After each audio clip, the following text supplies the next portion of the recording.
Oh, okay. After a brief hiccup, I believe we are actually live now. Hello. Welcome. And that's when you wake up as Alicia and you're like, "Oh my god, everyone's dead, but I'm still here somehow." Oh my god. Oh my god. I Ladies and told gentlemen, you welcome to that I Cryptic got it. Puzzle. I'm He's Andy. spoiler. It's not spoiler. No, we said we were gonna pick up exactly where we left off last time. I guess that's true. We did say something like that. Yeah. Yeah. All right. Well, we're here with part 2 of our Clair Obscur Expedition 33 episodes of Cryptic Puzzle, where we're going to get into the end of the game and all the really big spoilery stuff, because we left us with a cliffhanger. Uh-oh. Oh no, is Yep. our video feed Here dying? here There we uh-oh. go, we're back. Here on Cryptic Puzzle, this is the show where we do all the deep dives and we talk about the mechanics and things we love about games that we love. And today we're back with Clair Obscur. And we purposefully left off because we were like, we recorded for like an hour and a half on the last episode, and we were like, we have to leave now because the second half is where all the meat happens. That's where all the good stuff happens, where we're going to talk for a really long time. So again, if you have never played this game, you're trying to avoid spoilers, click don't watch this video or this stream. Get out of here. Go play it. Yeah, please go play this game. It's incredible. It's one of the best games I've ever played. It's one of the best RPGs ever made, and you should experience it for yourself. That is all. Andy, there's one other thing that we didn't talk about last time, and it's the exact same mistake that we made when we were talking about your early experience in Final Fantasy VII. We never once even mentioned the music. Oh, well, I mean, Which is insane to think about. Um, here's okay, I'm gonna like have a hot take though, where like I think that's one of the things that's really hard to talk about in games because like I don't know, you could be like the music's great, which isn't particularly entertaining or insightful, or you could like describe the music and why it's great, which also isn't as good as just like throwing up a 30-second clip of the music or listening to it yourself. So, I mean, the music is great. We could tell the story of the composer, which is interesting if you want to get into that. oh yeah, dude, that's so crazy. So Lorien Testar, the main composer for this, the director of Clair Obscur and Sandfall Interactive, Guillaume. So I know the thing that went around was that he was found on SoundCloud. It was not SoundCloud, even though it's actually even more ridiculous than that because it was like some random indie music forum with like less than a dozen people on it that no longer exists, that Guillaume just happened to stumble into, where Lorien was just sharing a bunch of music that he was making, and he listened to it, he's like, "I should reach out to this guy." And that's literally just the whole story of how they found the composer, which is insane.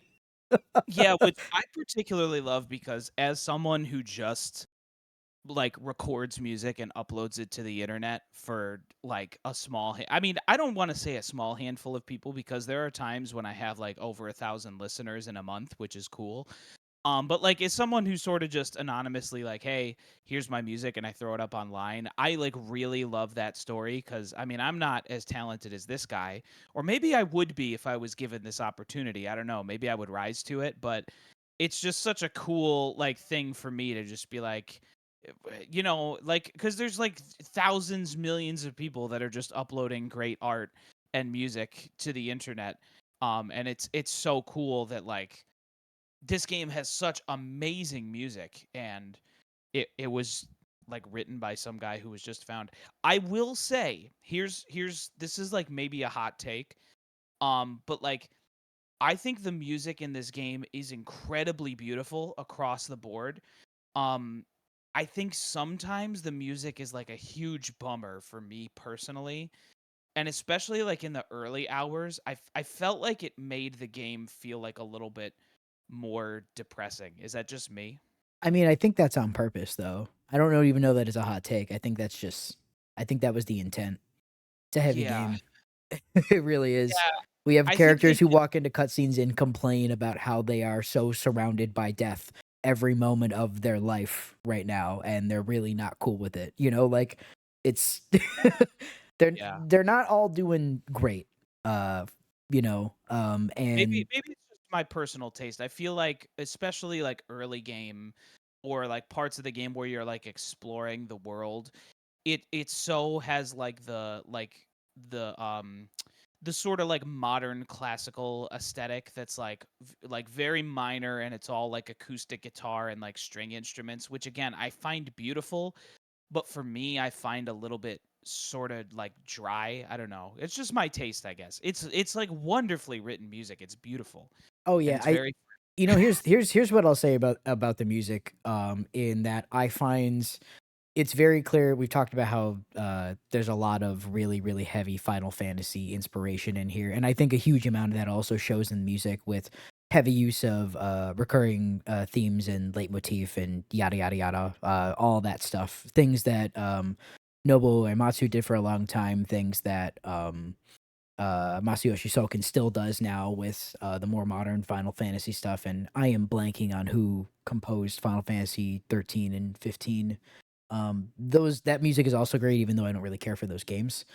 Um, and actually, I think some of the inspiration in terms of even like we're gonna take this thing and we're occasionally gonna put in some weird electronic instrumentation really reads very much like exactly how they made the Final Fantasy VII remake and Rebirth soundtracks, like the approach. And yeah, Lorian I really himself has also come out and said that he's like not a trained or classical musician. He's just kind of learned and taught himself. So all the more like insane, like how bonkers some of this music is that he just is like, yeah, I don't know. I just kind of felt like making it. yeah, I particularly liked when, there were, like, the touches of electronic stuff. For me, that's, like, when the music really came to life a little bit more. Um, Oh yeah, I mean, I don't know how much you did or how many attempts you put into phase 2 of the secret boss, or the super boss, which we'll talk a oh, little bit more about later. But I don't know if you got to the point in the song where the female vocals are accompanied by male vocals, who then goes the octave up and then screams the notes in the metal way. Kind of great. I don't know if you got I don't there. remember. It Maybe. it rules. It's so good. And you know what the name of that song is? It's called We Some Lost, which was the oh, original no. name of the earlier version of, um, Clair Obscur. So, yeah, also between episode 1 and episode 2, I have to make some minor corrections based off of, SkillUp's wonderful video where he interviewed, like, a huge amount of, like, major players in the development team. Um, a bunch of those guys had never made a video game before. There were some ex-Ubisoft guys, but a lot of it was an eye for talent, by Guillaume and crew for just finding people where they were just the right fit regardless of what their experience was. And somehow, some way, all those dominoes lined up, and we got this game out of it. Oh, man, it's so good. It's so cool. It's great. Everything's So, great. alright, let's dive into what happens. So, again, you there's this letter that, Alicia writes to Mael, or, writes to Verso, and she's like, maybe you could share it with Mael," and he's like, I think I'm gonna I not think I'm gonna not throw it in the share it." ocean. Yeah, I think I'm gonna not do that. And then, then everybody, Thanos snaps out of existence and they all die, and you're like, "Oh my good lord." And then you wake up as Alicia. And just tell me what you were thinking at this moment. What was going through your head when that happened? So not only does it wake you up as Alicia, but it says like monolith year 49, which at first is like, what does that mean? And then you look and you see Alicia and you're like, well, she looks a lot like Maya, which we were already kind of putting together. But this is the first time we have seen truly Alicia, not a painted version or anything like that. Spoilers. Alicia has like half of her face burned and her right eye is missing and she can't talk. Somehow her relatives can understand her, like, she kinda just sorta grunts noises and text appears on screen, and they know what that means, but, like, she has a family, and that family is, Renoir is her father, and the paintress, who we find out her name is Aline, is her mother, and she has a sister Clea, and she used to have a brother named Verso, who is no longer with us, who was lost in that same fire that burned her face. We find out that everything that we had just experienced thus far all took place inside of an actual magical canvas, because the family that we are talking about are some sort of godly powerful painters who can paint worlds, entire worlds. And Aline hopped into this world in order to escape the grief, or to attempt to escape the grief of dealing with the death of her son Verso. Because the painting that we're in was the last painting, and I believe so. This is where it's a little bit murky in all these details, and it's kind of hard to find out what is really actually fully true, but it seemed to be implied that it's the last painting and the last canvas of his that exists. And canvases keep a little piece of your soul inside of it when you make them. So, um, Aline, very sad, has dove into this painting that Verso painted as a child, and paints a version of her family to just try and live in the painting away from the reality where her son is dead. And it is a wild, wild table flip of the context of everything that has been happening. I kind of had already, I don't know about you, I kind of already was like, okay, there's some weird multiverse or time loop or something along those lines happening here to explain some of the weirdness that's happening. It being a made up pocket universe type of thing, I was like, okay, that kind of makes sense. What I did not even a little bit expect was the entire thing to just be centered around the grief of this family, because ultimately that's what this story is about. It is about a grieving mother who goes and makes a choice that ends up creating the situation of what everyone was experiencing in Lumiere. Um, we later on find out that Andy, I don't know if you noticed this piece, but there's not really any expedition journals past like the mid '80s, because they didn't even know it was happening at first. You know, Right. Yeah. well, most people didn't really even know what was happening. There was an Expedition Zero, right? Yeah. But they didn't know that people were dying. They just knew that something was happening at that point. Um, Yeah. so so this, I think it's basically implied at this point that like Lumiere and all the people in it and everything. I don't know if they lived there already in Verso's painting or if Aline painted them, but um, the whole reason why we had painted Renoir and why we found out that the curator was actually Renoir is because Renoir, as a loving husband to Aline, really wants his wife back, and he really wants her to not basically kill herself by putting herself in this painting and not taking care of herself at all in the real world. Um, so there's a whole mess of things that are happening, and this is all just kind of like, this was always there in the background, but we didn't know, because Yeah, and this sort of world and all these people lived all their like real full lives, you know. Yeah, and sort of the gist of what happens is like, that sort of brings us into the end of the game is by defeating Aline, what we've actually done is free the real Renoir, who his goal is to destroy the painting and kick Alicia slash Mael out of it so that he can have his wife and his daughter back, essentially. So it's sort of, once you do get thrust back into the painting, you realize like the gommage essentially was like sort of a necessity of keeping the painting alive, or maybe more a necessity of keeping Renoir trapped within the what's it called, the monolith. So she sort of was protecting everyone inadvertently, and you sort of freed the real villain, is what you find out. Yes, yeah, she was writing the number on there because that was the only thing that she could do to protect. She's basically only got so much strength and could not save everyone. So she was trying to let people know so that they could deal with things. So much like they were saying, she'll never paint death again. It's actually Aline was never painting death. It was Renoir who was painting death. Um, yeah, Gotcha. it's really interesting. There's a couple other really subtle things that now seeing some of the early cutscenes again, blah blah blah. There's something that's relatively early on that Gustav and I think is it his sister? I think it's before they even leave.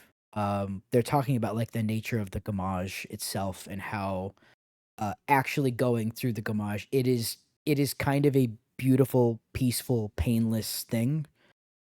Um, and I think at some point, um, somebody notes that or whatever, and it's kind of like, oh, it's crazy because while Renoir is trying to wipe these people out and get his wife back, he also recognizes because he has full on conversations with Alicia slash Mael, and Verso, who we find out is not actually Verso. It is a painted version of him, painted by Aline, who was made immortal. And Renoir basically walks right up to him and says, and apologizes on behalf of the whole family because he literally is like, "You are the one who gets it the worst out of all of this. I'm sorry for what we've done to you," type of thing. Yeah. Because he's an immortal being who's been kind of trapped in the struggle of his. He is a painted version of his real, in quotes, parents, like dead son, who is being puppeted around for the idea of making his mom happy, which is kind of it's a really bad existence. As are a lot of people's existences in this game, honestly. But on some level, in terms of a person who got dealt the worst hand, Verso's pretty high up there, unfortunately. Um, Yeah. it's Here's not here's great. actually here's something I wanna maybe clarify if you know the details of it. So Mayel a painted version of Alicia, and the real Alicia is the grayed out version of her? Or is Mayel or is did at some point Alicia insert herself into the painting and became Mayel? Yeah, so the one part that we didn't talk about in the cutscene. So after we kind of get this, you're walking around you walk around the manor, which you've seen kind of a not real version of multiple times in the story through like various doors to take you to different parts of the manor. But the manor is their actual home. So in this section, we're seeing their actual home, which has like parts that are under construction and blah blah blah. And she goes and finds them sitting in Renoir's study with the painting just kind of inside of it. And then she goes, "We have to hide this."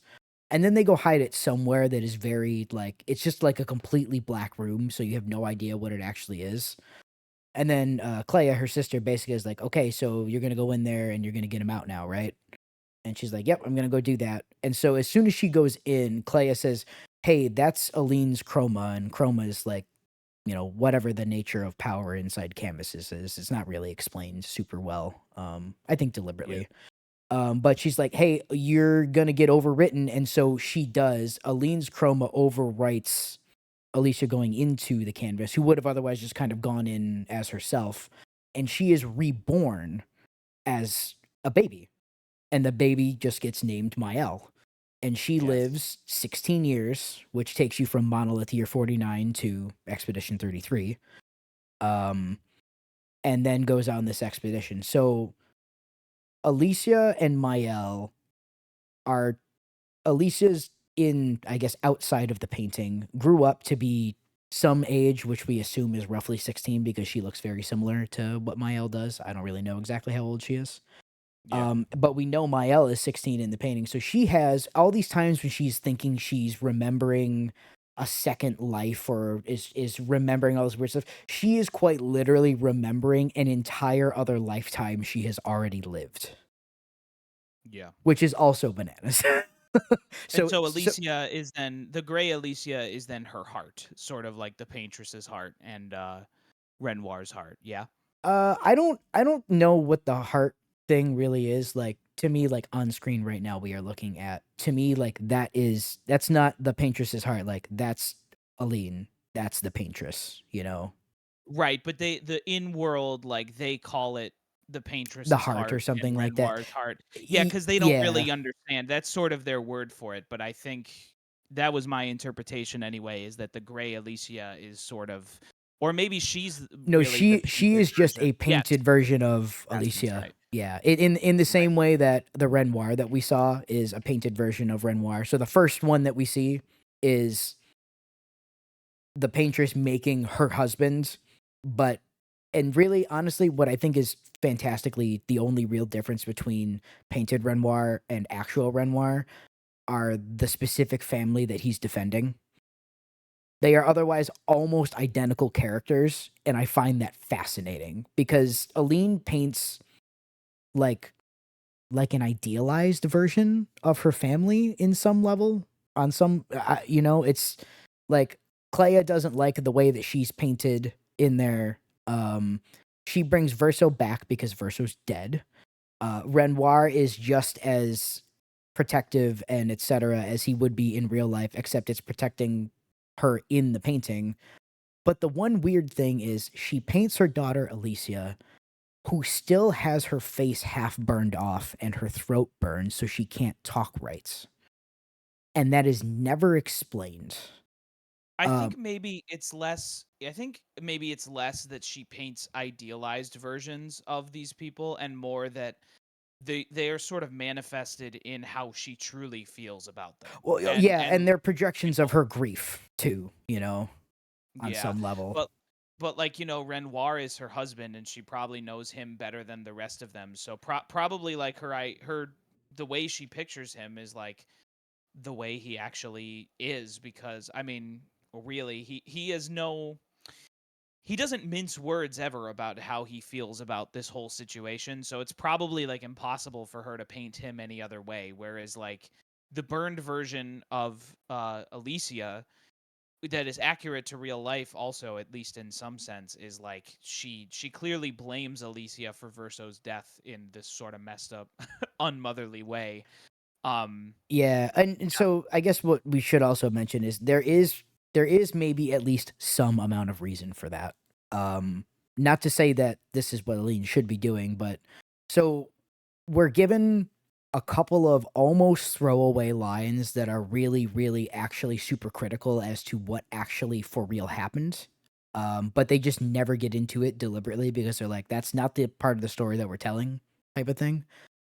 All we really know is that the same fire that burned Alicia's face, and the one that claimed Verso's life, was somehow started, or maybe not started by, but at least was involved by some other group just referred to as the Writers. That's it. That is as much as we know about the Writers. There's no more explanation. The most we really get out of that is the idea that Renoir says Clea's outside the painting fighting her solitary war, seemingly implied to be against the writers based on some of her dialogue as well. We don't know what happened or why. Some other things we learn about these characters is that Verso did not want to be a painter. He wanted to be a musician. That's something that also plays out a lot in the side content, where he pulls out and he plays piano with Mael, and she's like, before. Oh, actually, it's not even in Act 3. I think that's in Act 2 because she's like, I remember the song, but I just can't remember from where. She does that a lot. Um, you which know, is a nice little scene, by the way, too. I Oh like that yeah, little it's like, wonderful. I love yeah, all those cutscenes. yeah. Yeah, and so I'm sure there's another throwaway line that you were going to say, but it is sort of implied that on some level, Renoir and Aline blame Alicia for Verso's death regarding the fire. Maybe that she could have gotten to him quicker, or maybe they don't realize it was the writers. They think she started the fire, or maybe she's related to the writers in some way. But they blame Alicia pretty directly for Verso's death. Yeah, the only other kind of connection in terms of like, well, what's actually in the story to like imply anything is so the letter that Verso gets from the painted version of Alicia, it's written in like beautiful prose that like very little else in the game is. And I think that's just to be like, oh, wait, she wrote him a letter because she also doesn't want to be a painter. She wanted to be a writer type of thing, you know? Yeah, So I which don't know. Oh, is Richard, an Richard, go away. interpretation. No, there's so many spoilers here. Go away. Richard, leave. Get out Richard, of here, Richard, Richard, bro. Richard, I love you, but yeah, you should absolutely play this game. It's one of the greatest things. Please get out of the spoiler cast.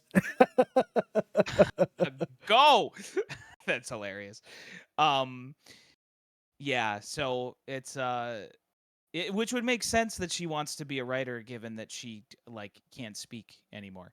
Yeah. Um, And I think yeah. maybe, well, here's the thing, but I think that would like she could speak before the incident though, you know? I think she Yeah. already wanted to be a writer, but I guess again, yeah, like what more reason to continue to want to do that, right? Well, now you can't speak. So Yeah. um Yeah. yeah, I oh god, it's so fascinating. There's so many layers to all of it. It's just yeah, I'm Yeah. trying to think of there's another piece that I wanted to bring up to you that I don't think we had talked about, and I'm blanking on what it is now. Just start talking, I'll think of it. Yeah. So, basically the long and short of it, at this point, like game wise, it's pretty cool because, Alicia is sort of reborn as Mael. She realizes that she also has paintress abilities similar to her mother.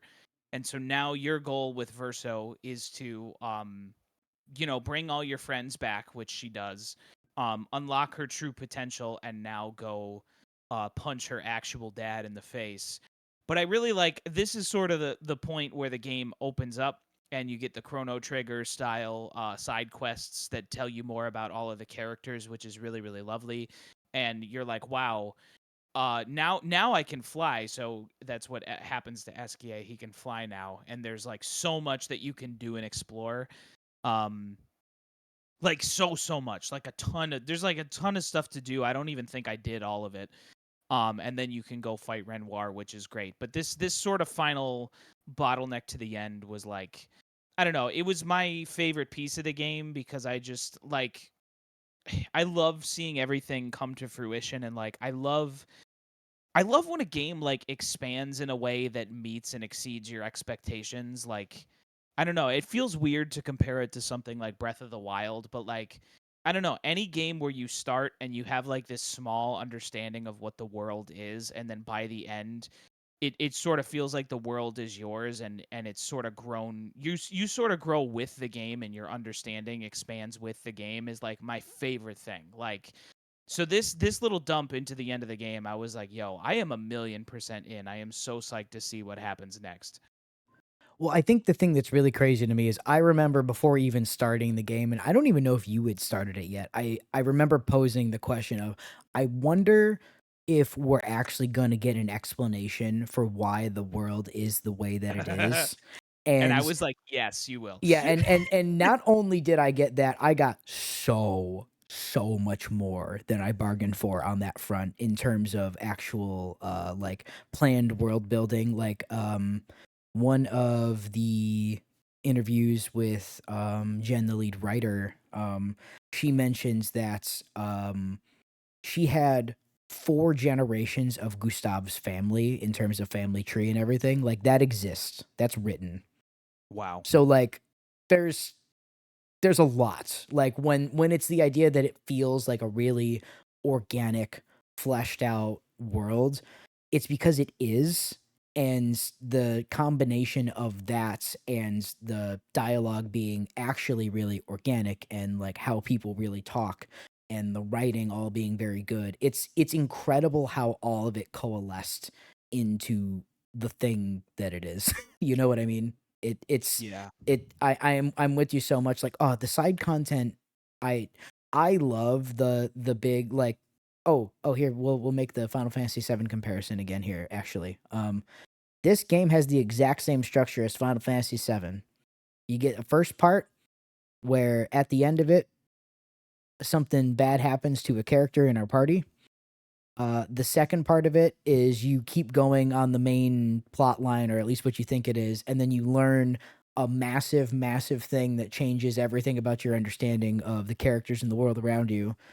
And then the last part of the game is it points you at the end and then says you should go there if you want to be done, but also there's a whole bunch of other stuff to do if you want. It's exactly the same, and it's a great structure. I love it. I think more RPGs should do it personally. Yeah. I mean, I don't know. I don't want to talk smack on Final Fantasy VII, so I won't. But I this mean, game we're gonna do a obviously whole does episode so on much that, so better. Yeah, yeah. hold on. Yeah. It's great. This I game is and better than Final Fantasy VII. I'm gonna throw that out there. It just is. Yeah, of course it is. Of Yeah, course like it is. I know that's sacrilegious to some people, but like don't don't. It just this game just is. Oh, fun little I Final think Fantasy this. side note. Oh, actually, finish your thought. Yeah, I think this game. This game's story, but more than that, the way the story is told and presented is one of the best stories in literally all of video gaming, to be perfectly honest. Oh, easily. It's just so, like, to say it's better than Final Fantasy to me is not sacrilege, because I think there's a good argument to be made that this is like one of the best stories in video gaming ever, maybe the best to some people. It's probably my favorite, honestly. Like it really It's your is. favorite? I think I really think it is in terms of holistic. Um, the beats that it hits are all things that I like in stories, and I think the way that it does it, there's so many games where I think it really nails a whole bunch of hype moments or whatever, but like if you think about it for a second, it doesn't really fully come together. This game has the hype moments, and I don't think I can think of a thing in the story where I'm like, well, why did that work that way? That didn't really make a whole lot of sense if I think about it. It's like, no, the whole thing feels like airtight on every level Yeah. with that front, There you there's know? definitely Yeah, there's definitely some stuff that, like, has some intentional wiggle room, but see, it's interesting because for me, I don't know if it's my favorite story. It probably is, but it's funny when I think about what game has my favorite story, I think less about what the story is and how much fun did I have actually playing the game during and between the story beats, because I think if this game had less than stellar gameplay, I would be like, yeah, the story's good, but like who cares if the game isn't fun? Oh Does that yeah, make sense? absolutely. I mean, Like, there's a lot of games that I think probably qualify like that. Like there's also a ton of there's entire genres of video game that I'm not interested in because of exactly what you just said, where I'm sure the story is engaging and great, but the act of engaging with it is just not a thing that I want to do, so I don't, you know. And this I is such an also love incredible blend of both. yeah, I also love how concise it is too. Like, it's not exactly a short game, but for like an RPG that's telling a story on this scale, it's absolutely a short game because I don't know, just compare it to any long Persona, Dragon Quest, any of those, and this game is like a fraction of as long, and it's trims the fat in that way too. There's not a thing in the game that doesn't need to be there, except for maybe platforming sections, and even those are like a bit, so who cares? Yeah, yeah, except for there's a couple things that are, there's, like, literally 1 Pictos in the game, I think, that you have to do a weird jumping thing to get, maybe 1 or 2, and I was really mad about both of them because I was like, No, I think I did all the platforming things, and I don't think there were any Pictos for him.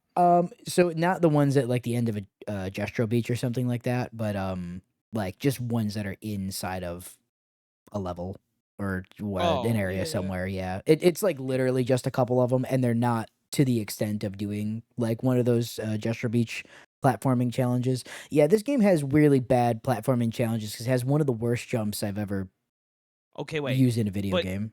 hear me out though. I'm gonna do a Hail Mary, and I'm gonna argue for the platforming sections being great, okay? So just stick They're with me. fine. Because no, they're great, and this is why. Stick Eh, with me. Just shut up for just a second. maybe. So, I feel like if this God, I'm throwing so much shade on Final Fantasy right now. But if the Okay, I can't if this believe were you're about to. I can, hold on. There is not a shot you're about to dunk on Final Fantasy mini games, and then talk about the platforming in this game as a just positive. I will just drive to your just home and kill you listen, right now. shut up and let me finish. So if this were like Final Fantasy Rebirth or whatever, and there was like some mini game or what, or I don't know, let's say a million mini games, because there are, like, my feeling, and I'll take it away from Final Fantasy. I'll say like God of War, or I'll say like a lot of those AAA games feel like they have some extra mini game or some extra side quest, like, not because the developers were excited about it, but because you could tell in their minds they're like, well, this game costs $70 and we have to pack it to the brim with extra content and blah. So a lot of the times in like AAA games, when I play those things, I'm like, okay, this is just like a padded thing they put in there so I could get an extra hour. But the platforming sections are so obviously a dumb bit because they have hilarious music that it more reminds me of like way back in retro games when like they would just throw like the beginning of Super Mario 64. They put like Mario's dumb head in there for you to play with his face, like, not because that was a selling point, but like the developers just did it because they thought it would be fun to throw it in there. And that's like how I feel. Even if you hate the platforming sections, they didn't throw it in because they felt like they should. They were just like, "Hey, this would be funny," and they and they put it in. And I loved, like, that was such a fun decision for me. That's how I feel playing them. Okay, I guess that's kind of fair. It I is guess weird that that's you're a like, yes, this is really what Final Fantasy does. And I'm like, well, I mean, I don't think that's happened in any of the recent Final Fantasy games. That's just a yeah, I weird. know. That's why I was gonna that's say it's why I just a took weird, well, weird grenade to throw at a franchise that I doesn't don't do this. know. We did a final no, we did a stream on this Final Fantasy thing where it was like, "Take a picture of all the cactuses," and you were like, "Oh, okay." Like, Yeah. that isn't that game rife with stuff like that? Well, yeah, but that's because Final Fantasy VII originally had a lot of mini Whatever. games in it. Well, Yeah. yeah, and I didn't like it in the original either, to be honest. Oh, well, So, here's the thing, you're the weird odd one out on that one. I think all the mini games in that game, yo, well, not all of I them, am but a bunch of them I rule, and am a lot of people think that. I am gonna talk so much smack on snowboarding when we do that episode, but Ooh, let's yeah, that save here's the that. thing, that one does suck. Okay, So thank you. I feel better. it Um, just controls awful, yeah, and you yeah, have to do it once. yeah. So Anyway, anyway, where the heck were we in the actual mini so games and Pictos and side content and blah blah blah.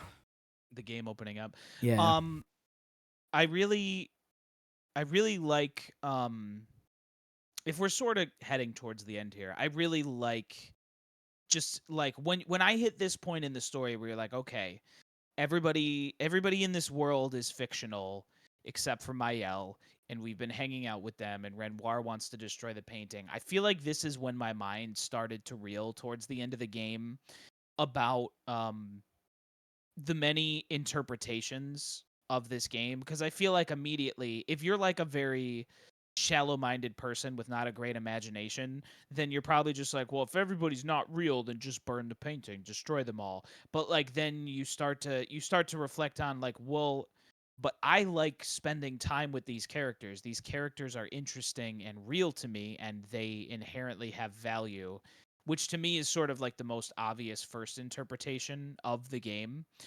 um, but there are many interpretations towards the end of this game of how you should feel and what's going on. Yeah, Yeah. I mean, there's also the, like, I could get really extra dumb and be like, well, actually, the real quote unquote family, if we're gonna, classify them as real and fake, even though I don't think that's a good way to do it.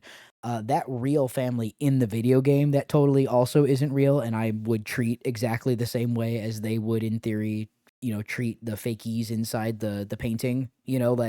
Like there's technically another layer to it. It's like, well, Yes, what's exactly. more real about the Descendres, versus, the creatures that Verso painted when he was a kid, and the people that Alicia painted, or not Alicia, sorry, Aline painted, in her grief, after losing Yes. Verso, right? Like, they're all, even from our perspective, they are all equally real, and I think the game actually goes out of its way to point out to you that that's true.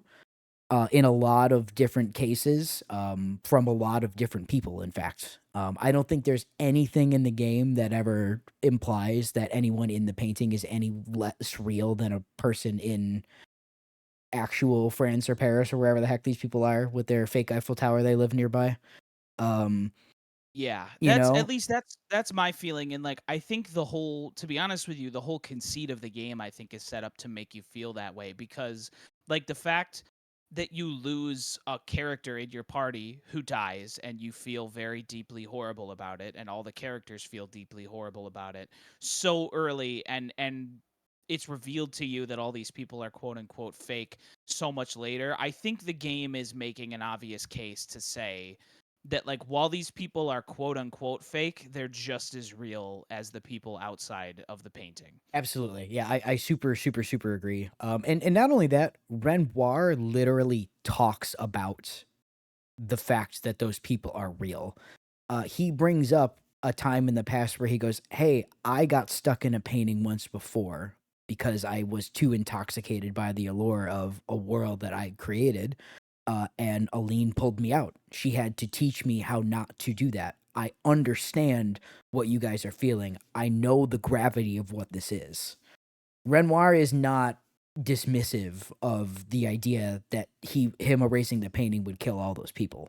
He is just far more concerned with protecting his wife and his family than he is about the people who got created in that painting.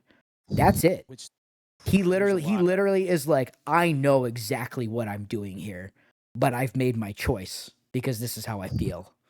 Which is Yeah, which insane. It's yeah, crazy. maybe makes him worse of a villain. Well, see, no, Um, that's the other it's so oh god. Oh, there's so much to this, and we haven't even talked about, like, the other layers of what we learn more about, all these characters from the side content, because that's, like, both characters from the painting and about the Dessandres themselves, which all continues to add to the layers and layers of, well, clearly these people in the painting are super real and have had extremely real, incredible trauma, right? Like we know just based on the amount of time that has passed that people have been just born, lived a whole life, and died, right? Like that has happened in this world. yeah. So it's what makes them any less real just because they're not there anymore, you know?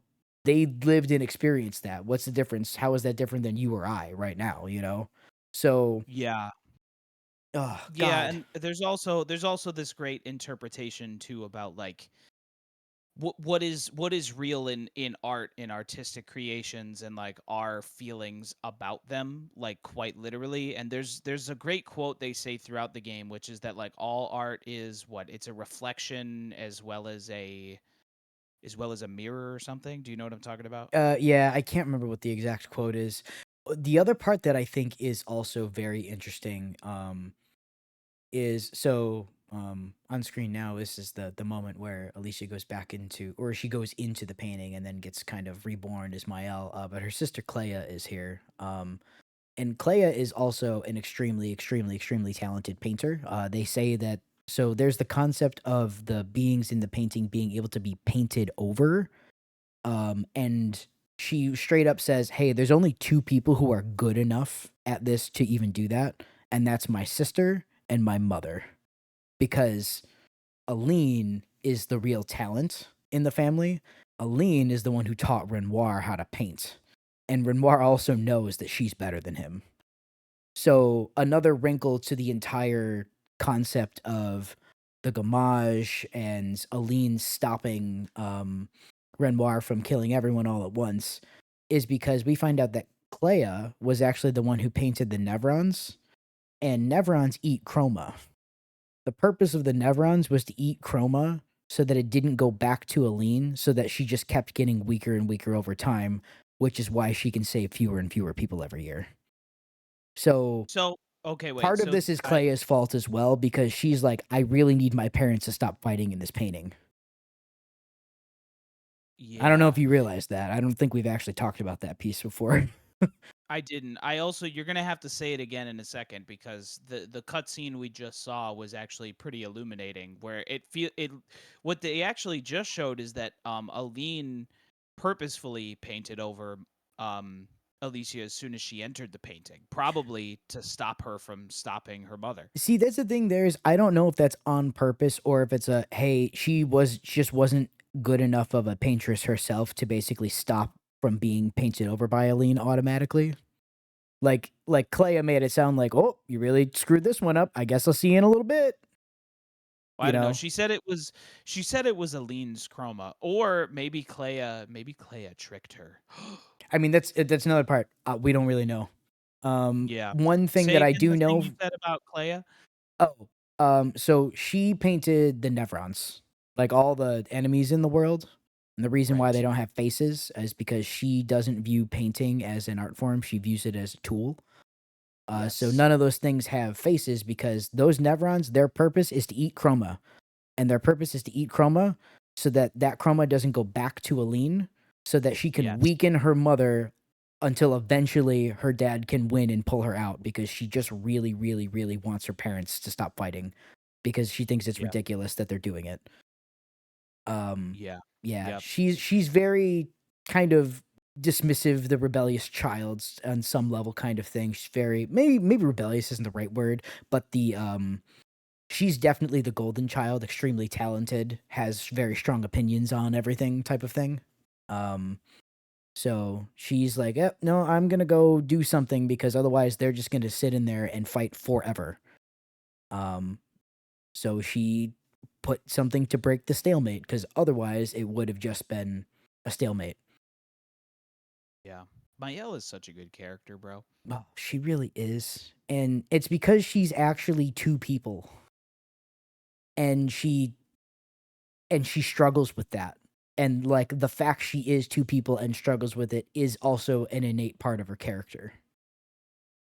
Oh, it's so Yeah. good. Oh, it's so Yeah. good.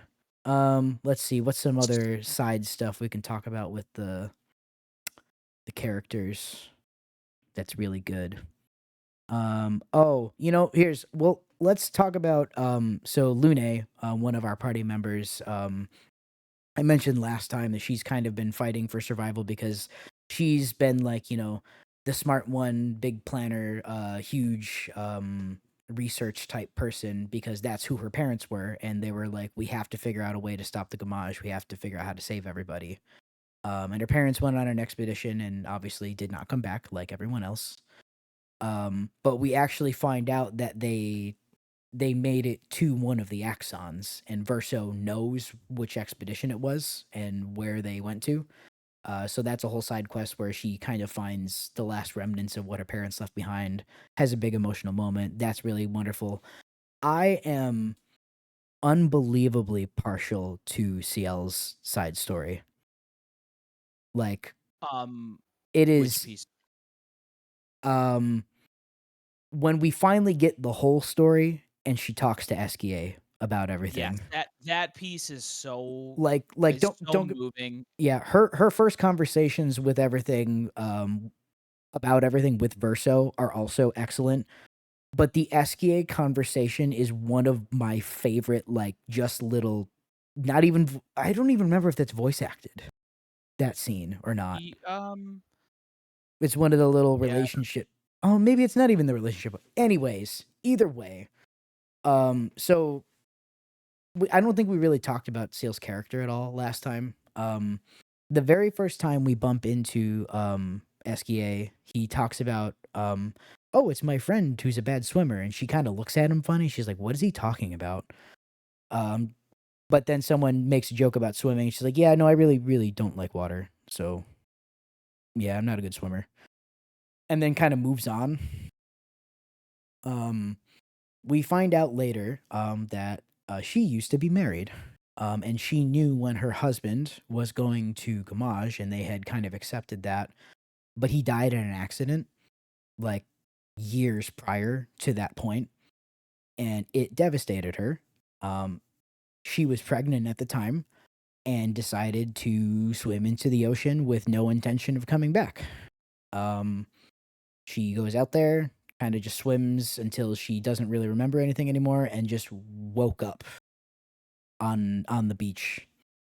So unfortunately, she lost the child, and that was also a sense of deep trauma. But there's just a conversation between her and Esquier, and somehow the whole like, "Hey, remember that time that you said that you knew I couldn't swim? What was that about?" And it gets revealed that she swam out far enough, where Esquier was like, "What's going on over there?" and saw her floating in the water and pushed her all the way back to shore and saved her. Yeah, um, and it's just it's such a, like, I don't wanna say throwaway, but it's so unexpected, and it just hurts your heart in the best way of just it's like, man. it's like one of this is a game full of really heavy stuff. And it's Yeah. one of the heaviest moments in the whole thing, and it's relegated to just this little side thing that you don't even have to ever actually engage with or find out about. It's Yeah. crazy. It's crazy. And again, the depth of CL's story, what makes her any less real than any of us, you know? Yeah, and I mean, I also love too, I think the fact that it sort of is like an unspoken small piece of dialogue to me almost makes it more powerful because like Esquier didn't do it because he wanted recognition. In fact, like you no one would even know if it happened if Sael didn't ask him. He just did it like because it was the right thing to do and because he saw that she was suffering. And like to me that's such a powerful way to present like saving someone. I don't know. It really Oh it gosh, really there's moves I me. can't remember. I'd have to probably I'm gonna have to watch the cutscene again at some point because there's also just the way that Esquier speaks, not even his voice, but like the way that he phrases everything. I if I remember right, he says a couple of things that are so unbelievably heartbreakingly beautiful and pure because of that's just the type of creature that he is. He's just like, "Yeah, I don't know. I just thought you needed help or something like that, you know?" I Yeah, don't right, yeah, the innocence of it. Yeah, he's just yeah, I don't know. What why would should I have done anything different type of thing? Like, no, SK, you did exactly the right thing. Cause so here's oh god, we didn't even really touch on this part yet. So I was like just gonna say, we're probably thinking the same thing about Minoko and Eskie, right? yeah, so Yeah. Minoko and so like all the gestures and everything. So those were all painted by Verso as a kid. And Noko and Minoko, if you were paying attention earlier as Alicia was walking around, the family dogs were Noko and Minoko. So Verso, as a kid, went and painted his pets, Noko and Minoko, so he could be friends with them and hang out. And he made And Eskie, Eskie is the yeah. most powerful being in all of the world because when he was a kid, that's, like, what he painted him as, is, like, this is, like, the strongest thing in all of He's the the most universe, and he's powerful being in the world. It's the yeah, he phrase that and they use in the game. he's my best friend, and he's, like, my hero, Yeah, like, that's, and like. he's my best friend, and he can swim, and he can fly, and he's the most powerful thing ever, and he gives me hugs when I'm sad. And, like, again, it's this, like, touching thing that, like, you wouldn't have even known if you didn't pay close enough attention. I already said how I felt about SKA on the last episode where I was just like, "Wow, what a big jerk where he won't do these things without his rocks." Just like, "Oh, well, because that's how a child Verso painted him to work." That was just it. Yeah. Like, there Yep. was it completely recontextualizes everything about him, and it makes him so much more incredible and beautiful because he is just the embodiment. He's just Superman. He's just the child's hero. He's the biggest and the best and the strongest, and he's always gonna do the right thing, and he's always gonna save the day, and he's always gonna make you feel better, you know? That was So did his they officially announce the SKA plush yet or what? they Because actually did say that they wanna do that, so yeah, and I I don't want know it any so det yeah, I want it too. Here's the other thing, because we do see an SKA plush in the game. I wonder yeah, if that's the he one they're gonna make, well, right? right, well, yeah, but what I'm getting at here is I wonder if is that just like a plush that he had, and then he's like, "I'm gonna paint that guy and make him the coolest thing in the world," or did, like, he make up SKA, you know, like, we don't even know that part. Yeah, we don't know, but we do know that he is literally. physical in the world. Hold on, my wife's saying hi or something. What's up? Hi, Stacy. Yeah,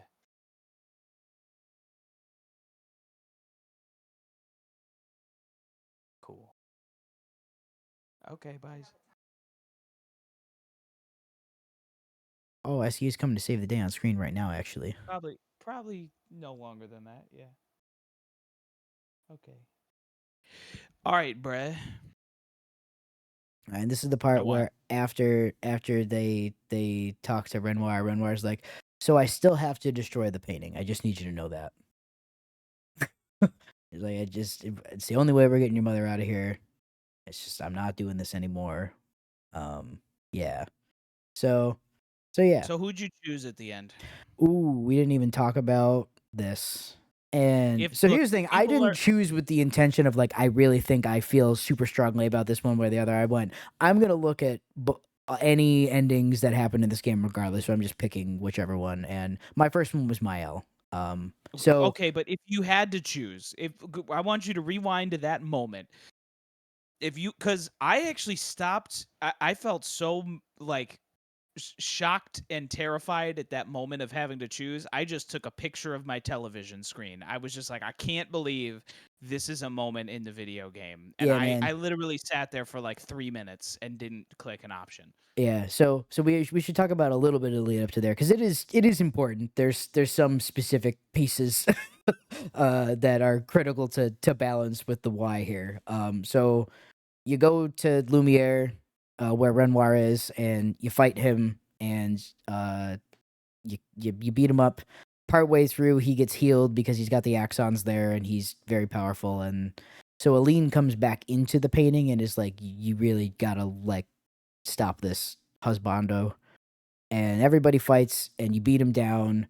And Aline leaves. Renoir basically shows like, hey, this is what your mother looks like in real life when she's in here in the painting, and it's just her with the paint, whatever, like paint almost corruption on her face, and her just like coughing and falling to her knees and blah blah blah on the floor because she's sick and not taking care of herself and blah blah blah.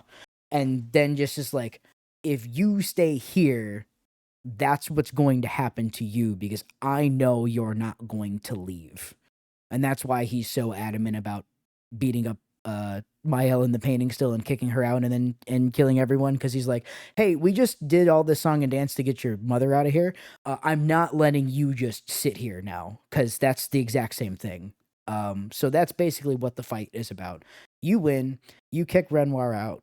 He looks at Mael and she's like, I'll come out, I promise, basically. And he says, I'll leave the light on, but you can kind of almost see it on his face that he doesn't believe her, like at And all. you, I mean, no one, like, as the character, you don't believe her. Oh, Or exactly. sorry, as the player, you know she's lying. Yeah, like no one believes it, like that's the other like crazy part here. So he is like, all right, you got me, and he, gamages out, basically. And from and actually no, he doesn't gomage out. He opens like whatever portal it is, and then Verso starts to walk through that same portal, but he's a painting, so he can't leave. Um, and it takes him into like the heart of the canvas, basically. And throughout the game, we have been seeing these like fractured face people, which we now saw like as the curator was Renoir and the paintress was Aline. Um, but there's been this little boy who's been appearing all throughout the game talking about just like really cryptic side stuff. And we put together eventually that little boy is Verso, not painted Verso. That is the last little fragment of Verso's original Verso's Soul. soul. Yeah. So and again, so I made the joke to you a long time ago about how the story is the son died, but the Minecraft server was still going, and now mom won't stop playing Minecraft, and no one can get her to stop. The part here is that this entire thing has basically been founded on the idea of, well, I mean, the only reason this happening is because we're kind of manipulating the soul of a dead child to do this. Which I'm gonna be honest with you, I'm not really a big fan of that. So regardless of whatever choice is made here, this to me is the fundamental underpinning of what one of the worst pieces of the choices that this game asks you to make at the end actually are. Because no matter what happens, we are either ceasing the life of of this poor child who did not want to do this thing, or in theory, maybe making them continue to do this thing for eternity that they are stating openly and outwardly they do not want to do anymore. They are done. They Yeah, do not want to paint. They don't want to do this. Um, it's that's also it's amazing awful. to It's y awful. yeah, it's amazing too in this lead up, like, you hit a certain point in the game where you hate Renoir so much, and he seems like such an awful character, and in this last, like, 3rd leg of the game, when you see his perspective, it is amazing how well they can convince you that, like, Renoir potentially has, like, a correct perspective that you agree with. It is, like, unbelievable how they are able to flip that on its head that way. Well, see, that's the thing is like I don't value the Descendres more than I value the other people, right? Renoir feels that way because it's his family. But I'm gonna be honest with you, on pretty much every other front, he's he's like objectively not wrong. You know, like Yeah. he's Yep. like, yeah, my wife is here and this is bad, and you're gonna go in here and that's gonna be bad. We need to not do this. Do I think his answer of destroying the canvas is the right choice? No, I don't think that's the right choice. I The do think he has a very moving line when he says something like we can't let the souls of the dead control our lives forever. Like he says some line that's basically equivalent to that I found like really moving and convincing to his perspective that like grief is okay but like we can't let someone who's gone like dictate our choices for the rest of our lives and like destroy our lives. It's very haunting. Yes, that's the reason why this game and its writing and its ending and everything in it are so incredible is that every single person has a completely understandable, justifiable reason to be doing the things that they are doing and making the choices that they are making. All of them. Yeah, Every single one of them and has a convincing argument. It is who do you think deserves it the most? That's yeah, it. and when they ask you to choose between Mael and Verso, like really that is the developers saying like, "Hey, we have very clearly laid out what has happened and all of the arguments for both sides. We want you to choose right now what you think the right thing to do is." And like that is so brilliant and I don't think any game is ever going to be able to pull off that level of storytelling. Like and letting you as the player just like you choose who do you think is right. I was like, oh my god, what do I do? I don't think there has been or ever will be a better moral choice in a video game. Ever. Yeah, Ever, ever, ever, ever, ever, ever, ever. I don't know how you top this. I really don't. Both choices are awful. So we didn't even yeah, describe exactly what it is. So it is Mael and Verso is walking up to his like real self and talking and being like, "Hey, you don't want to do this anymore, do you?" And then the kid looks up at him and kinda shakes his head no, is like, "No, I don't wanna do this anymore," and he's like, "Yeah, I don't wanna do this anymore either." So so which maybe the canvas doesn't maybe the canvas shouldn't be here anymore. Maybe we should stop, you and it's know? you know it's such an interesting weird twist too and maybe it reveals more about like the nature of how the canvases work in the first place because like to my knowledge it was like well Aline and Renoir can just like paint worlds but maybe and I sort of before this kind of thought like man what an annoying twist for the developers to throw in at the last minute is that it's all riding on Verso's soul like they didn't have to do that but maybe that is like sort of an underlying mechanic of how the canvases and the whole painting worlds works in the first place is it has to be like riding on someone's soul, which I'm would be like I'm another assuming that's sub the layer to the case. whole thing. Yeah, You think yeah. so? Oh, yeah, I really Okay. think so, yeah. I think that when Renoir also literally states at a different point, "We have painted hundreds of worlds." Yeah. Like when he's talking about, like, understanding the gravity of everyone in that world being just as real as they are and being able to be lost in that world because you're like, "Yeah, this is a full real thing." He he knows, he really knows, and I So think are that's you part of saying it, so I so think he you think understands that because he's like, "Yeah, we have to put a piece of our soul in every painting." You know, he doesn't so you state think that, but I think that's implied, you know? so you think there's 100 other canvases with 100 different people's souls trapped in the canvas?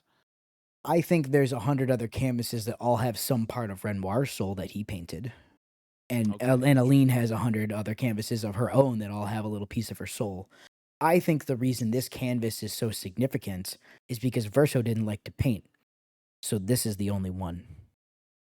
And it's yeah, and it's at least the last one. Like if there were more, If there were more, it's this is the the only last one one, yes. left. Yes, Yeah, absolutely. So, I always which is think why. that yeah, so that's the part again, there's a lot of that stuff that isn't super clear because, again, that's it doesn't really matter that much, you know, No, like it doesn't. does It it doesn't. maybe help inform the discussion? Kinda, sure, but, like, the specific mechanics of how the painting and everything work are far less interesting than the moral implications of everything about the choices that everyone is making because they're not all looking at each other going, "Well, mechanically, if we did this and then did this, this would be the ideal ending." It's like, "No, they're sad people." Like, Yeah. the line and I don't know if this happens in like, regardless of who you choose, because when you choose at this end, you are literally choosing, like, Mael and Verso are going to fight, and you're choosing who you're going to fight as with the implication that you're gonna be the one who wins the fight, basically, right? Um, and Mael where Verso's, like, basically like, "Alright, I'm gonna make little me stop painting so that this stops." And she says, "You can't just decide for everyone else." And Verso's response is, "We are all hypocrites doing the same thing to each other." Yeah. And Yeah. it is the most honest line in the entire game. Every Yeah. Yeah. single person thinks that what they're doing is for the greater good or the best outcome for everyone, but really everyone is very selfishly choosing the thing that they want, you know? Well, Mael does have a point though. Like again, if Well, you're buying the and so does idea, Renoir, and so does Verso, and so does yeah, Aline. they all do. You know, They like, all do. here's the thing, the person who has the least point is, Aline's the most irrational of all of them. She created this entire mess out of grief. Actually, Yeah. none of this is a problem if she doesn't go into the painting to begin with, which is Yeah, a but real bummer. So it is kinda her yeah, fault on that level, but everyone also could have handled this much better after the fact. yeah, I mean that's sort of the entire point of the story, right? Oh, Is that yeah. like all of these horrible things are a consequence of like a horrible thing, and it's a reflection of like what people do and what we all do when we experience like trauma or grief or loss, and it's very human. Like whether you think what Aline did was good or bad, it's like incredibly understandable, and you can like empathize with the thought that like maybe she might get lost in a world because she lost her son, and that she might, I mean, it's less understandable, but you might understand that like she might need a scapegoat so bad that she blames her only daughter wrongfully on the death of her son. Like none of it is good, but it is all human and well written and empathetic. Absolutely, yeah. I mean, let me abstract this out just a touch, right? I don't know who Aline is as a person. Of the family, I feel like she has maybe the least characterization of all of them. Um, but I don't think the idea of knowing someone in your life who um has gone out of their way to kind of build their own little bubble around themselves in which nothing is ever wrong and you're surrounded by only the things that you want to be surrounded by. People do that every day. I just can't paint a world in which I literally make that the case, you know? Uh it's yeah, it's God, this game is good. I mean, it's just escapism on its basic level. Like Oh yeah. how many people are playing this game like this exact video game because they're going through something terrible, and like they come home from work every day and they're like depressed or suffering or whatever, and they're like using this game as escapism because like other pieces of their life are difficult and hard to deal with. How many of those people got to that point in the story where they realized what was happening and went, "Oh God, I'm Aline." Oh, yeah, no, like, unironically, like, that has to have happened at some point, like, geez, one of the interviews I listened to, was some woman having, her interpretation of she's like, "Hey, I have kind of a fraught relationship with my parents," and she saw her and her mom between Mael and Aline. So, like, Yeah. some people will have a personal connection to maybe a thing that has happened or a specific type of conflict that exists in this game. I don't know. Maybe, maybe not. I don't know that I necessarily personally relate um to any specific things that happen in here, but like ultimately there's also like Andy, you and I are the exact correct age to play this game because I think the idea of going around and having the actual oldest people in the world be 32 years old, and them make jokes about being old and blah blah blah and et cetera, and the hopelessness of the I am future. old. Like that's a I pretty, am old. unfortunately, it's a pretty like common feeling and these days. Yeah. Not to really get into it, but it's I have a feeling that that was also deliberate, you know? You think millennials participated in creating this game? That's what you're saying? Absolutely. I sure do. I sure do. Yeah. Yeah. Yeah. I think I side with Mael pretty clearly. Even though, like, look, we have to acknowledge that both endings are incredibly messed up. And I think again that is the point. Like I remember going on and reading and a lot of people were like, "Well, clearly Mael's ending is the bad ending." No, hard Trying to disagree. make this game a good and bad ending is the dumbest, least interesting discussion you could ever have about it. Yes. Yes. The whole It's, like, point not even close. when you see both endings, they are both tragic and awful, and you realize immediately, or hopefully you do, like, the whole point is that there is no easy way out. There is, like, awful suffering for somebody no matter which path you choose.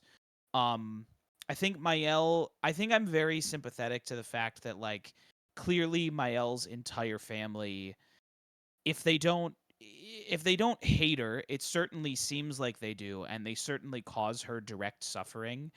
Um, and like they created all of these terrible circumstances where now if they were to delete this world, they are effectively performing what is like a literal genocide. So I can see Mael's perspective of like, no, I don't want to go back into the world with you people who have caused me nothing but suffering. But like, I also want to protect, like, these people don't have a choice now. You created these people, and it's not right to make them suffer as a result of your consequences. That said, Baby Verso suffering is like a terrible, awful thing that they are also inflicting, and I think there's no way around that. Um, Yeah, here's the Baby Verso Soul suffering thing. There is a whole some other parable. I don't know that it's French, but there is a story about this incredibly prosperous town that is wonderful, and everyone who's in it is wildly successful and wealthy and happy and blah blah blah. The rub is there's a basement in which there is one child that has to eternally suffer in order for all that good to happen. yeah, And the question that's super cool. is that worth it? Are we cool with that? Um, And, oh man, I'm gonna be honest with you, I'm super not cool with it, but I also am not gonna genocide an entire world over not being cool with that, you know? Like, this is where both endings being bad is neither of them are the thing that I would simply just choose because there is absolutely another way.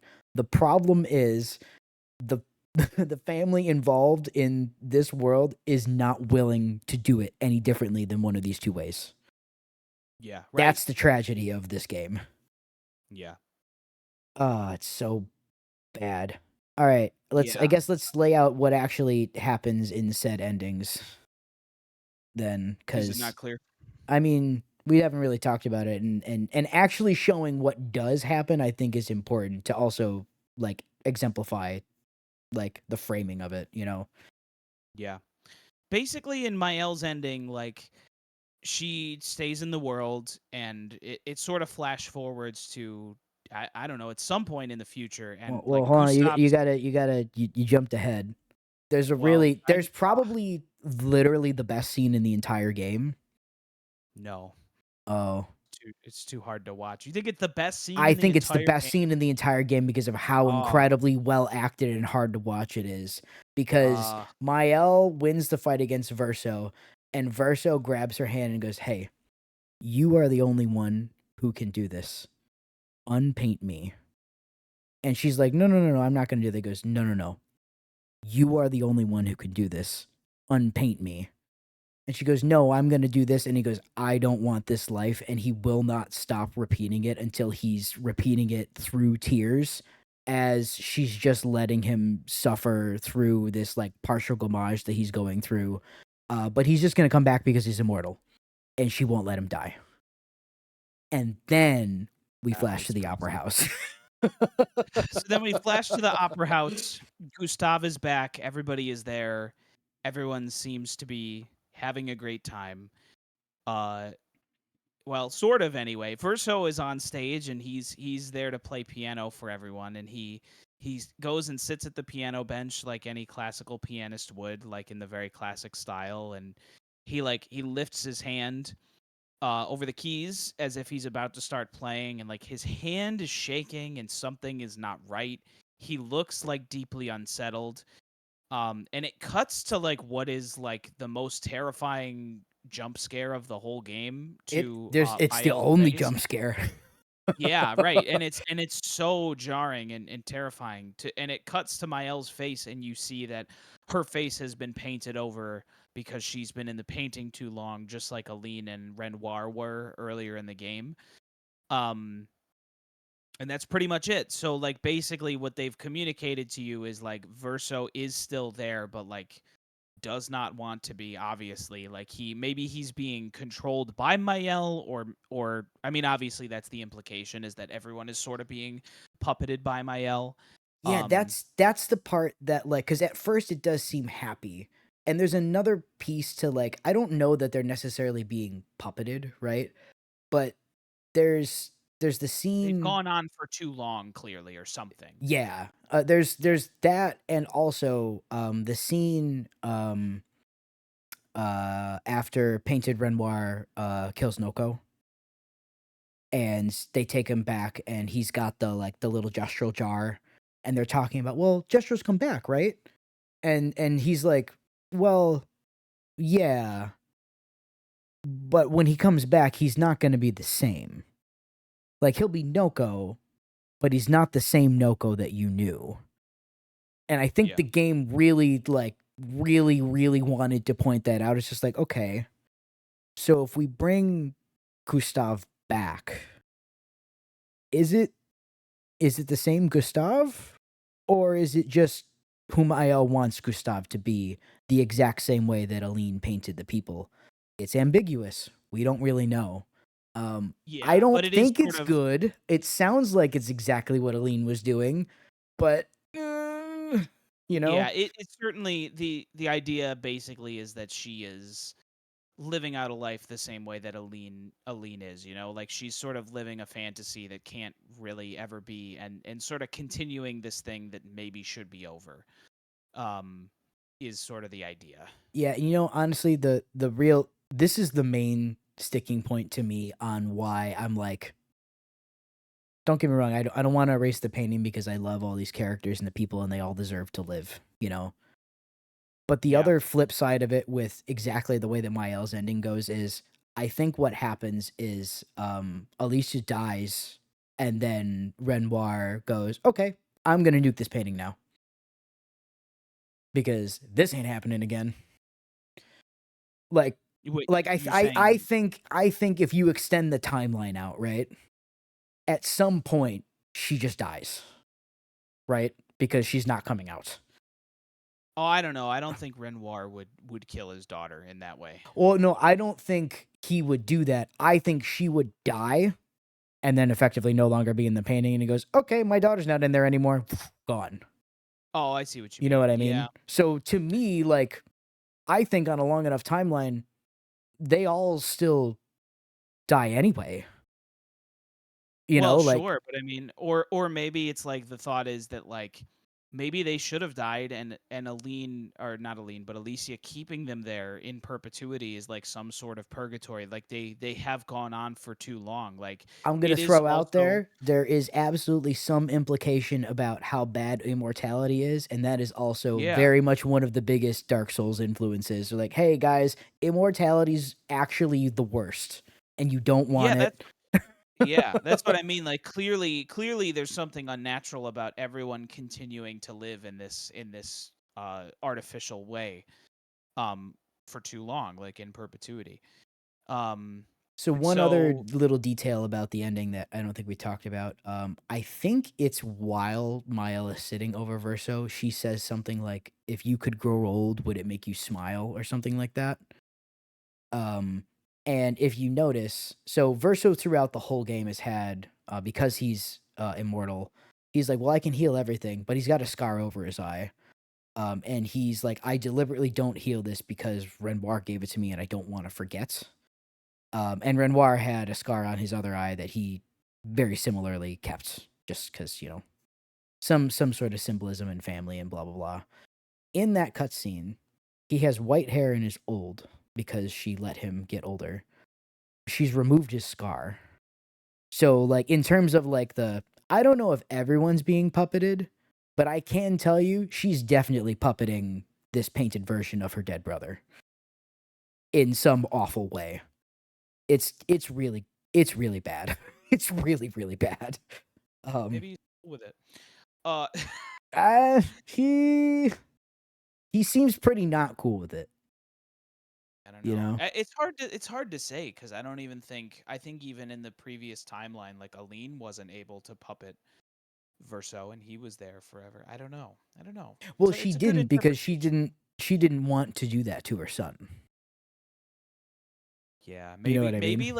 maybe like when he came back, maybe she had to puppet him because the thought is when he came back, he was so determined to kill the soul of Verso that like he was like, I'm not gonna stop at anything to kill him because that's the only right thing to do. So maybe at that point she had to puppet him because otherwise he would just endlessly try and destroy the painting. Yeah, that's the thing, man. I don't know if she's like actively controlling him or otherwise manipulating him in other like really terrifying ways that don't necessarily need to even involve painting Maybe. superpowers, you know? Like that's the other like I don't know. All I know is that I really hate everything about that situation. You know what I mean? Maybe the Verso we see because he doesn't have the scar, maybe that's a painted Verso and the real Verso is like trapped somewhere because like I said, he's like, I'm out to destroy the painting. And she was like, maybe she put him in a monolith like Aline did, and the Verso we see is just like a painted version. Yes. There's like a lot that could be in that last scene. Yeah, and that's the other part of it is we don't know if she does not seem to be talented enough to paint over people, you know? So like Not yet. yeah, right, exactly. And we don't know what that means because she's, 16 again? Question mark? Does that mean she's 32? How does that work? I don't know. They never ever at any point explain how time works in the painted world versus the real world. Yes. And I think actually that's one of the best decisions they could have made because people would have just been talking about whether it works mechanically or not. Yeah. Yeah. So, So anyway, to cut to Verso's ending, I guess you probably want to talk about the tragic scene where Mael dies probably first. yeah. All right, tell us about how sad it is. Well, it is very sad because she's very clearly like, I don't want to go back. Like, I do not want to go back out there because, like we've been saying, in her real life, she has half of her face burnt, one eye, and can't speak. She doesn't wanna be a And her painter, family hates her. and her family yeah, and she has some sort of thing that she's really gotta work out with her family because her mom clearly has a bone to pick with her on blaming her. And so she's, saying these types of things and blah blah blah. And Verso says something that is ultimately very true. He's like, "You are a painter. You have unbelievable godlike power. You will never be left wanting in your entire life. You just need to go out there and like live." And kind of lets her go, and then he walks over to little Verso, and he just says, "Hey, it's time to stop painting," and grabs his hand, and they walk away, and that's it. And the canvas is gone. We get our dark moment early in this one with needing to see that happen. Whereas I think we get the dark moments as the stinger with the jump scare in the Well, Mael ending. there's You know what I mean? there is one more piece of the scene as well. Oh yeah, because then what we pull to is the whole Desandra family at Verso's grave, actually mourning his loss together in their real world. Um, Clea is on screen for a couple seconds and takes a 90-degree turn to her left and walks off screen in 2 steps. We go and we see Alicia, who is holding the little SKA plushie, which is adorable and so brutally sad. Aline and Renoir are there kind of struggling, and back in the oh god, I skipped a whole other actually the best part of this ending. I'll go back to it after this. We see, a bunch of our friends kind of they're not like actually there fading away. I assume it's like a she's kind of seeing the idea of them and they're all kind of waving happily fading away sort of thing. Yeah. So before uh the canvas actually totally goes away, um from outside the portal, after Alicia or slash Mael has faded away out of the canvas, are Ciel and Lune, who are still there, who you may or may not have been able to have a romantic relationship with. Does not change this cutscene in any way, shape, or form. um Ciel walks through the portal, and she can't be in there, and she's not immortal, so she's just kind of like slowly gamaging as she's in this area of the canvas she's not supposed to be in, basically. Um, and she kind of walks up to like 3 or 4 paces away from Verso, who kind of looks at her, and she doesn't really smile. She just kind of looks at him for a second and almost starts to gesture as though they're gonna like shake hands or something, and then she kind of just steps back and just fades. It's interesting. She speaks a lot throughout the game about like death and the nature of death and being comfortable with it because she's been so surrounded by it, and her experience with Eskia, and also the idea that she did get gomaged and got brought back by Mael temporarily. She's like, death isn't death anymore. None of this matters. If I die, it's whatever. I think it's she talks some at some point in the game, I think also about if there is some kind of afterlife, awesome, I get to see those people again when they're there. But if there's just nothing, well then that happened to them too, and in theory we're all going to the same place. So no matter what, I get to be where I need to be. And I think it's a really interesting way of looking at the concept of mortality. And she just seems to have like almost accepted that it's going to happen in those last moments. And we have the almost exact opposite reaction from Lune, who does not walk through the portal at all, but is more angry than anyone has ever been, ever, maybe. And she just sits down and crosses her legs and her arms in one spot and stares at Verso. It's brutal. Yeah. It's Yeah, it's a bad because bummer. she's literally like, my whole existence was about stopping exactly this, and Yeah. and now I find out it was for nothing. you know um Yeah. and again, that's what you get, another like brief peek at exactly what it is that you're doing. We got 2 examples of what's going to happen to everyone, and then uh I'm going to be honest with you, dude. I i bawled when he goes in for the group hug with Minoko and Eskie. Oh yeah, it's I rough. ugly cried. He was like, "Hey, I'll miss you guys, see you later," and Oh, they fade in his arms. Oh my god. yeah, yeah, it's rough. Yeah, It's really, really all rough. of it is brutally awful. So the other thing that I will say is that each ending has a name, and each ending has a song on the soundtrack.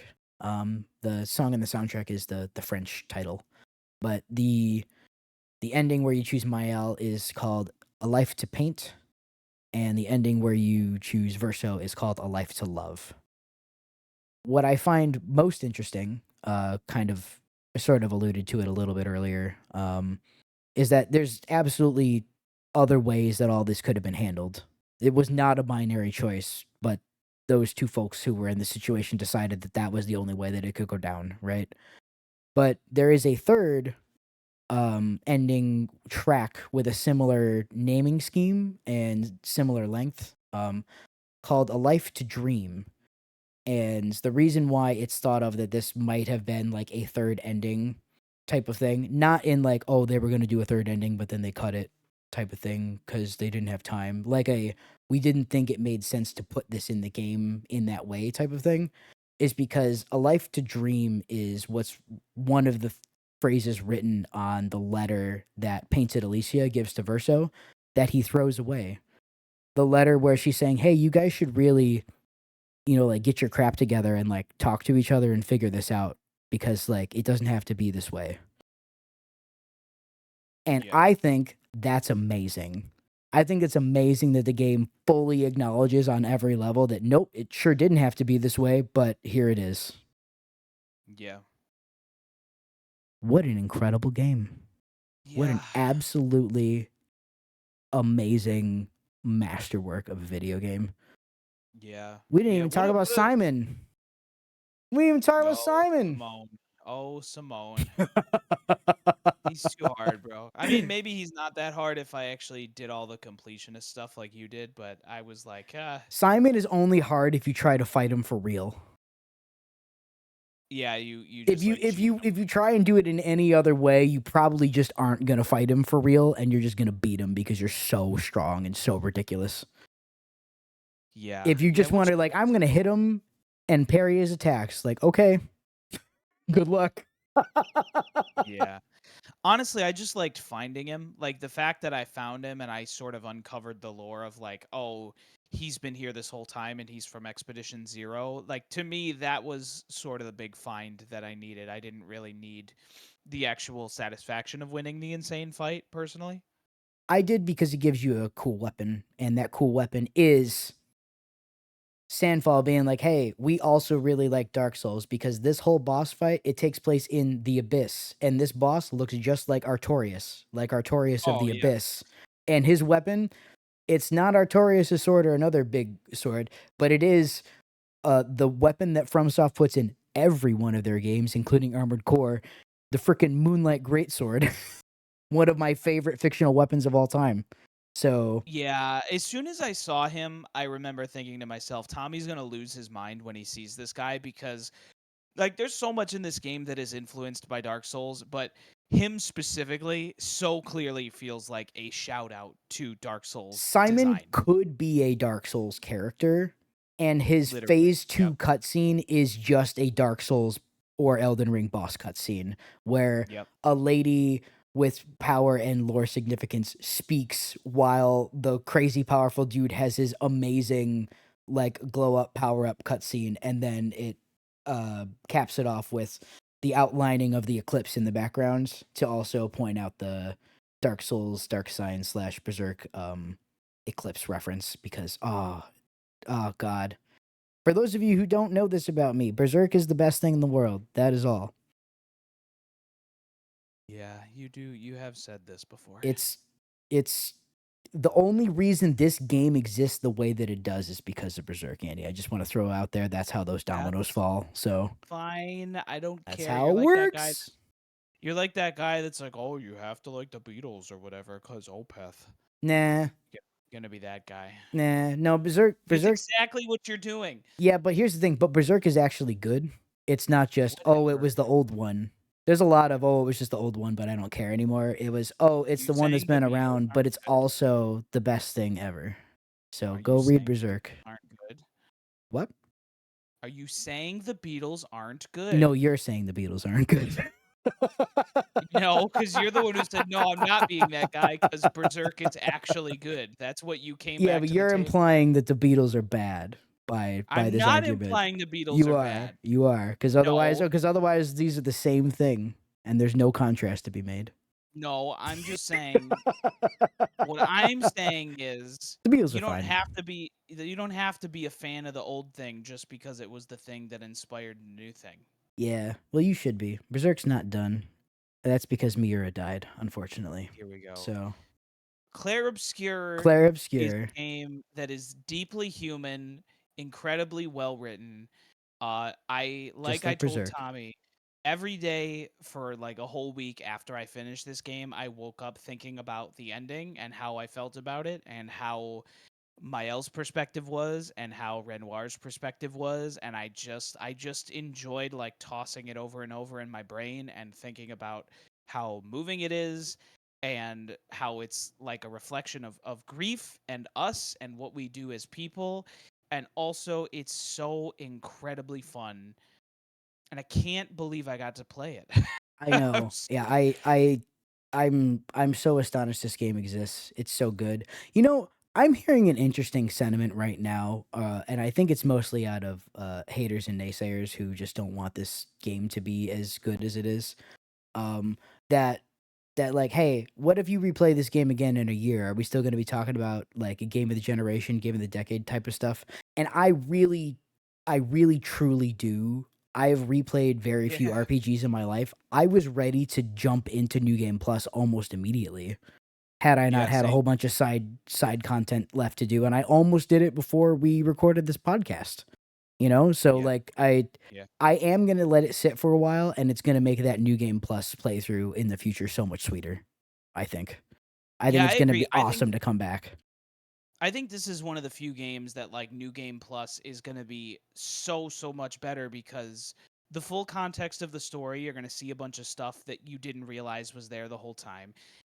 You get to like I feel like there's a journey of getting better at this game and like learning the parry timings, and like on New Game Plus, you get to retain all that knowledge but just continue to get better at the game and learn more about the systems and try out new things. Like I never really got deep into like how Lune's combat system worked, Oh, and me like I neither. feel like yeah, if I was going to do a new game plus, that would be the first thing is like, all right, let me figure out how to like really synergize Lune and get her powers to work really well with a character in a way that I didn't understand. Like there is I don't know. The haters have to come up with something, but like to me, like yeah, absolutely. This is a game that is so it's as deep as it is wide. You know what I mean? Yeah, it is exactly the size that it needed to be. It is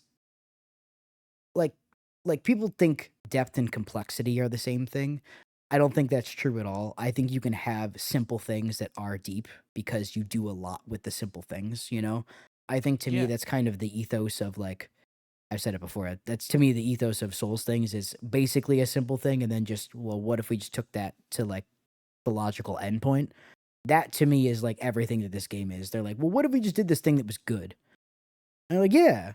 And what if we just did it like for exactly as long as it had to be instead of dragging it out or cutting this thing? It's like, what if everything was just in its proper place because they've said numerous times this game couldn't have been made at a big studio because of all the extra bureaucracy that would be put in between actually making decisions most of the time.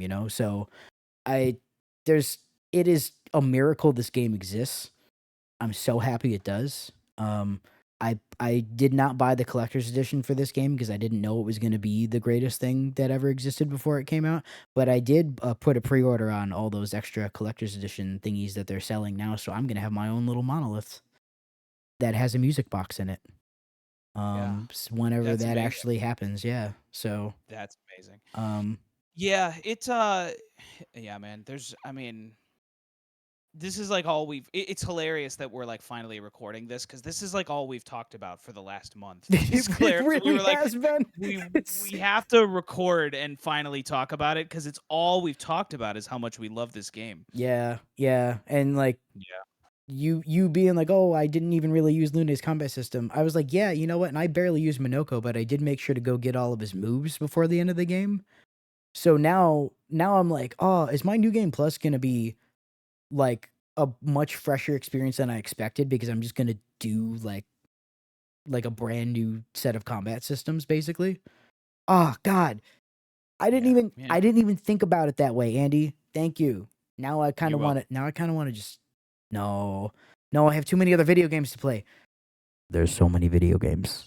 Oh no. It'd There's be so cool many if video in like games. new it'd be cool if in New Game Plus you had the option to like keep like a homaged version of Gustav through the whole game because I really liked Gustav's combat system and I'm like sad that you didn't get to carry it through the end of the game, but that would be like such a cool option if you could sort of like create like a puppet Gustav to stay with you. Wouldn't that be awesome? You know what's really interesting, actually? I thought the way that they transitioned Gustav to Verso to be as close to seamless as possible without literally just copying his moveset like I've seen done in other games. Because the overcharge thing, right? It's do these specific things to build up this meter to then do more damage. But his is a Yep. cash out version, whereas Verso's is, well, you get to keep this if you don't screw up. It's like an evolution of kind of the same thing, and he has a whole bunch of the same, like, buffing abilities type of thing, like, throughout the tree. I thought it was really, like, neat that it actually wasn't that different, if you think about it, Ye you know? Yeah, I agree, and like I said in the last episode, it kind of for me was perfect timing because it really I got Verso right at the moment that I was starting to deeply understand the combat system and want to master it. So when they were Mm, like, "Hey, you get to do way more damage and do better the more you master combat," I was like, "That is exactly when I wanted that mechanic to show up." So gotcha. it is, that's true, and in a sort of a simple way, like really Gustav he's essentially a really smart tutorial because they're sort of just teaching you the flow of combat of like if you do these smart things in this smart order that's when you'll get the big cash out or that's when you'll get this great benefit that you can synergize with another character or whatever it might be. Oh, yeah, But yep. it'd be cool. I'd love it if I could have like Verso and Gustav would be really that'd be like a neat new game plus perk, you know what I mean? Oh, yeah. Oh, dude, it's Expedition 60, the real heroes. The guys who actually figured out the plot twist, but could not make it back in time to tell everyone. And Yeah, the yep. way they got there was they were naked and really strong. That's it. That's as much as we know about them. They were all incredibly strong. Somehow that was enough. Yeah.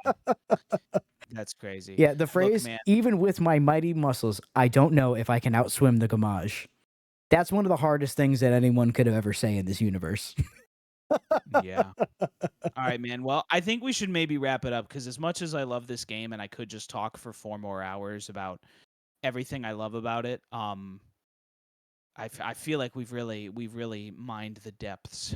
Yeah, I think so. You and I will probably still just occasionally be like, "Dude, why couldn't Mael just," like Yeah, yeah. I it's just mean, gonna be that over and over again for like the rest of our lives now. yeah.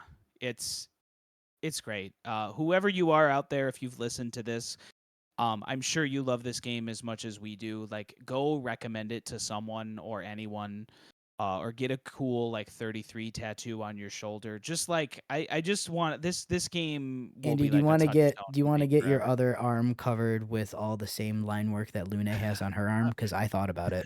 uh, I thought I about did it. I did I did think about getting a little 33 tattoo like in the font of the game. I thought that would be a great like simple tattoo to get. Yeah, yeah. I don't know. We'll see. It'll Yep. be right next to my Berserk tattoo. Yep. Well, I got to go see my wife about a pool. Nice. Um that's just literal, so Yeah, I mean that's fair. um It is hot. this has been great. Yeah, it's hot. This has been great. Um The next one we're going to talk about some more Final Fantasy, but thank you. If you are one of the few people who has listened to this whole thing and enjoyed this game as much as we do, we love and appreciate you, and thank you for watching and listening. And I don't know, go make a video game or write a song or something. Yeah, support smaller studios that make good games. Give them your money. They deserve it. My name is Andy, And I'm Tommy. and we are signing off Yep. on our 33rd episode of Cryptic Puzzle. Well, Shh, it's like don't check. 33 divided by 2 Don't minus check. 1. Don't count and check. I Just already did the Tommy, math on the. don't. I already